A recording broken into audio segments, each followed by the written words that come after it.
ஓம் நம சிவாயா. இந்த நல்ல மாலை நேரத்துல நம்ம தரிசிக்க வந்திருக்கிறது தேனி மாவட்டம் போடிநாயக்கனூர் எல்லையில எல்லாரையும் காத்து நிக்கிற சக்தி வாய்ந்த சாலை காளியம்மன் கோவிலுக்கு. முன்காலத்துல சாலை காளியம்மன் கோவில் நாயக்கர்களால பராமரிக்கப்பட்டு வந்தது.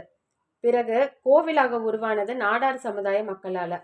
முத்தைய நாடார், அவர்கள் மனைவி முத்தாயம்மாள், இவர்கள் திருவுருவச் சிலைகள் கோவில் வாசல்லையே அமைந்திருக்கு. இவர்கள் 1898 வருடத்திலிருந்து இவங்க கட்டுப்பாட்டுக்கு கீழே வந்தது. இது எப்படி அவங்க எடுத்து வணங்க ஆரம்பிச்சாங்கன்னா, சாலை காளியம்மன் கோவில் பின்புறம் அமைந்திருக்கிற கிணற்றிலிருந்து தான்.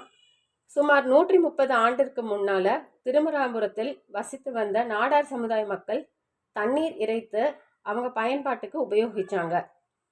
அப்ப தினமும் கோவிலை வணங்கி பூஜைகள் செய்து வந்தாங்க.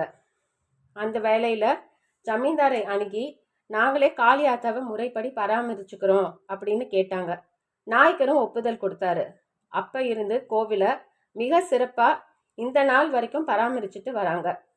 கோவிலின் வலது பக்கம் பிரத்யங்கரா தேவி, பின்புறம் லக்ஷ்மி தேவி, இடது பக்கம் துர்கா தேவி இருக்காங்க. வில்வ மரமும் மகா வில்வமும் இங்கே நம்ம பார்க்கலாம். கோவிலின் வாசல்ல பெரிய அரச மரம் அமைந்திருக்கும். அதன் அடியில நாகர்களை நாம் வணங்கலாம். போடியின் சிறப்பு இந்த சால காளியம்மன் கோவில். அடுத்து வரும் வீடியோல தில்லை காளியம்மனான எல்லை காளியம்மன் வரலாறை பார்க்கலாம். ஓம் நம சிவாயா.